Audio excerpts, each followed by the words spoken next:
Monday, July 29th. Again today, dispatches from Europe say the attempted German invasion of the British Isles is near.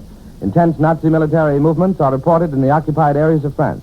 And as another possible prelude to military action, all highway and railroad traffic between the occupied and unoccupied regions of France has been stopped, and French channel ports have been closed to all traffic. Now the news direct from Europe, Berlin and London, afterwards an analysis by Omer Davis. Now to the German capital. This is Berlin. One gets almost deadened by the headlines telling of one success after another for the Axis powers. The headlines all over page 1 of the Völkische Beobachter this morning, for example, say, Italian successes on all fronts. Alexandria and British warships bombed. Armored cars captured in Africa. Those are just one day's Italian successes as reported in Berlin. To them are added the latest German victories. Thus the Völkische Beobachter headline continues, German U-boat bags 5 armed ships from a convoy. Bombs destroy destroyers, an auxiliary cruiser, and merchant ships. Swansea and airfields in Cornwall bombed. Nothing but successes all along the line. Added to this are long stories each day about the low morale prevailing in England, which, according to the Berlin newspapers and radio, has already reached a state of panic. Anxiety in Britain grows daily, we are told, as the German Air Force continues its deadly work. The German press also takes issue with British claims that the United States will soon be able to supply Britain with 3,000 planes a month. These figures are scoffed at here.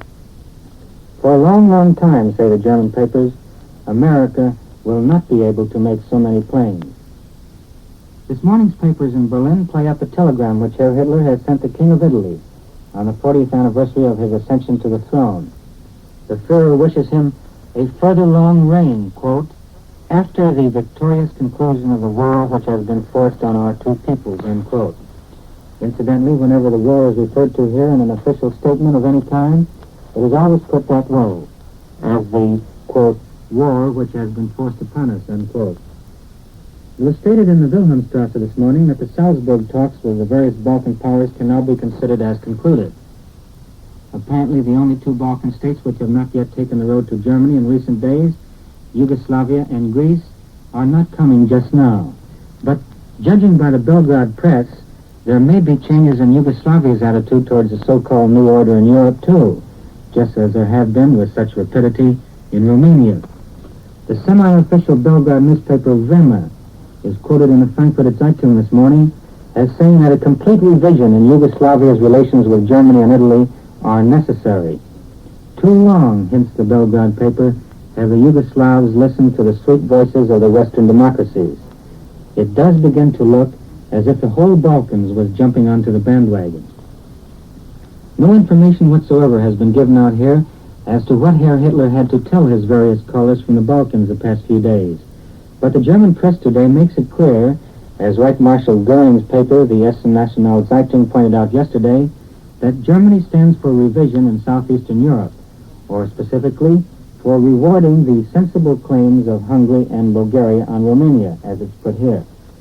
The Frankfurter Zeitung this morning speaks of the, quote, coming changes, unquote, in the Balkans, but hastens to add that Germany and Italy will make them reasonable. One thing is certain, says this paper, Romania must liquidate completely its past policies. It does seem as if the days of the greater Romania, born of the last war, are numbered. The Wilhelmstrasse was very reserved this morning about its comment on the Havana conference.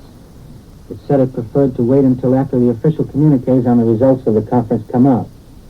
But judging from Mr. Warner's report to CBS listeners from Havana last night, there will be some disappointment in German editorial rooms which have been emphasizing here the sharp resistance of many of the South American states to many of the projects put forward by the United States. This is William L. Shirer in Berlin, returning you to Columbia in New York. This is New York. Press Association dispatches from Vichy, France, tell of important British air raids on French coastal districts. And according to the Vichy stories, the government of Marshal Pétain has lodged a strong protest to Britain against violent air raids on Cherbourg, Nantes, and Saint-Nazaire.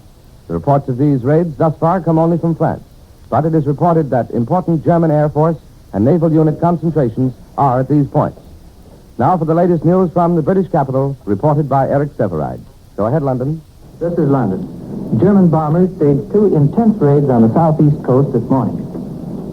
Only sparse reports about them are available yet. However, the Air Force believes that anti-aircraft fire was remarkably successful this time. Shells were reported to have exploded right in the midst of the second wave of 40 German dive bombers. The estimate at the moment is about 20 raiding planes destroyed. This second wave came immediately after the first. The raiders flew in out of the sun, as they usually do on these early morning attacks. We have no information yet about their targets or their success with bombs. This morning, the press of London gives headlines to the German action in sealing up the occupied areas of France. The Express this morning calls this the invasion zone. This zone of France includes the channel ports facing Britain. The Germans now forbid anyone, including French people on their way home, to enter. The London press gives the most obvious interpretation of this move. The invasion, they believe, is now soon to come. Britain yesterday sent a formal protest to Romania for her action in expropriating British oil properties and seizing British barges. And today the British government is protesting once more, this time to Tokyo. Britain wants an explanation of the sudden arrest of the 11 British businessmen, some of them key figures in British-Japanese trade relations. Another man, the British correspondent for Reuters, who was arrested, is reported dead this morning. He said to have jumped from his window. Sir Robert Craigie, the British ambassador in Tokyo, called at the Japanese Foreign Office for explanations this morning. Yesterday, during their raids, the Germans tried out single-engine Messerschmitt 109 fighters, sending them into dive bombs.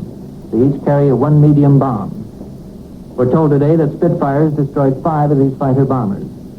The total of Nazi planes knocked out over the weekend was at least 13. That's in addition to those destroyed this morning. A German invasion may be coming, and air raids do go on constantly over the southern and eastern coast. But yesterday, English people by the hundreds went swimming on the beach of Brighton. It's just a few minutes bomber flight from German bases in France. They stretched and slept in the sun all day. In the distance, they could hear the hum of planes and the bursting of anti-aircraft shells. The ban on bathing there was imposed a month ago, and yesterday lifted for the first time. Home defense of Britain is still expanding. Henceforth, Britain's 20,000 miles of railway lines will be patrolled from dark to dawn by members of the Home Guard. It will take about 200,000 men for the job, all of them volunteers. Sentries will guard the 8,000 signal boxes along the right-of-way. These men, of course, are unpaid. They go on guard duty when their regular working hours in factories and mines and offices are ended. Another move of the government for precautions against parachutists was to issue this order. Church bells shall not be rung except as an alarm that enemy troops have landed nearby. England's proud guild of bell ringers are through for the time. Only the military or home guards are allowed under this order to pull the bell ropes. Well, the bell ringers are more than skeptical. They point out that it takes months to learn how to ring a big bell. They predict that the first time an inexperienced soldier pulls on an unfamiliar rope, 2 things are going to happen. A, no sound will come forth. B, the soldier will either hang himself or be jerked up to the belfry ceiling and cracked on the skull.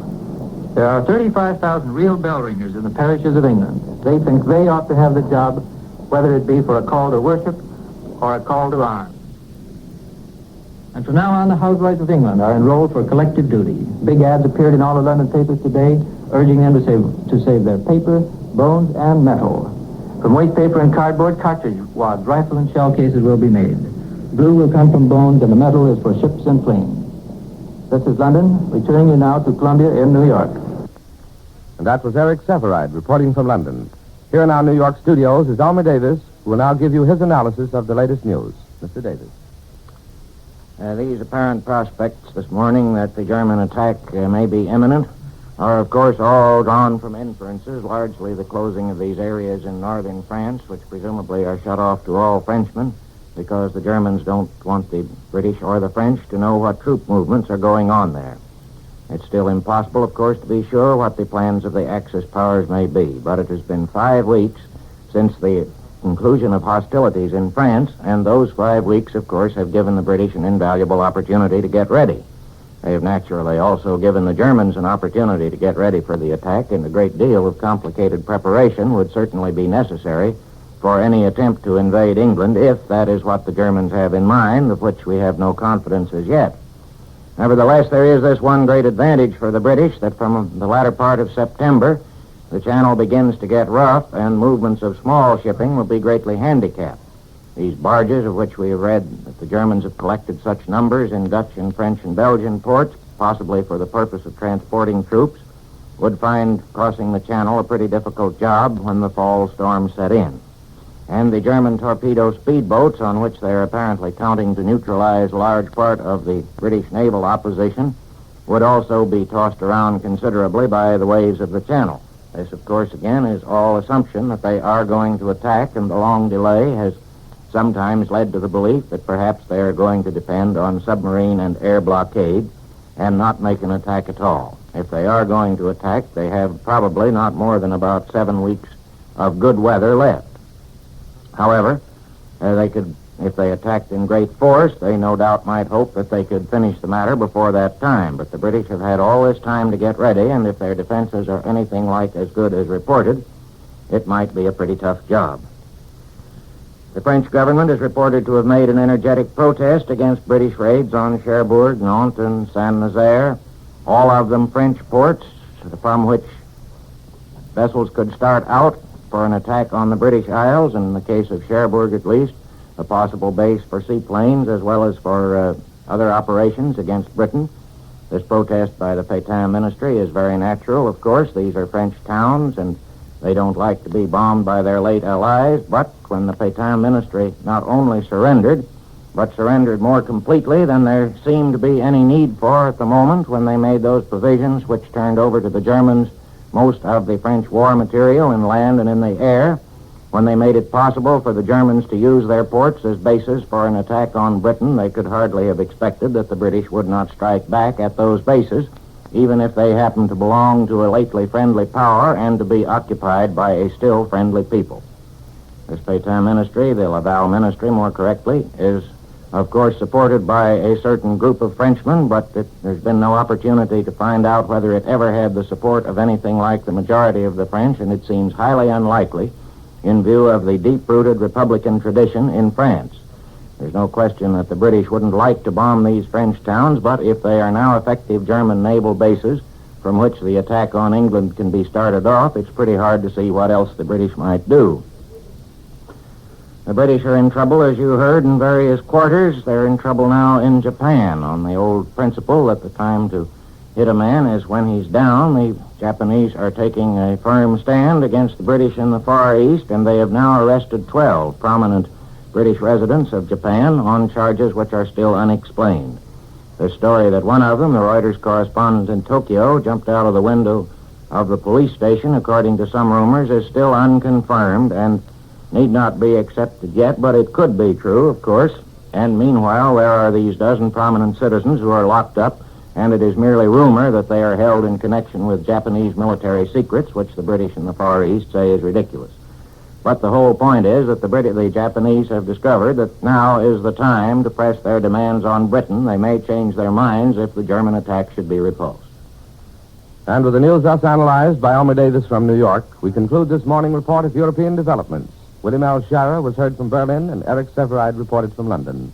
Larry Elliott speaking. This is the Columbia Broadcasting System.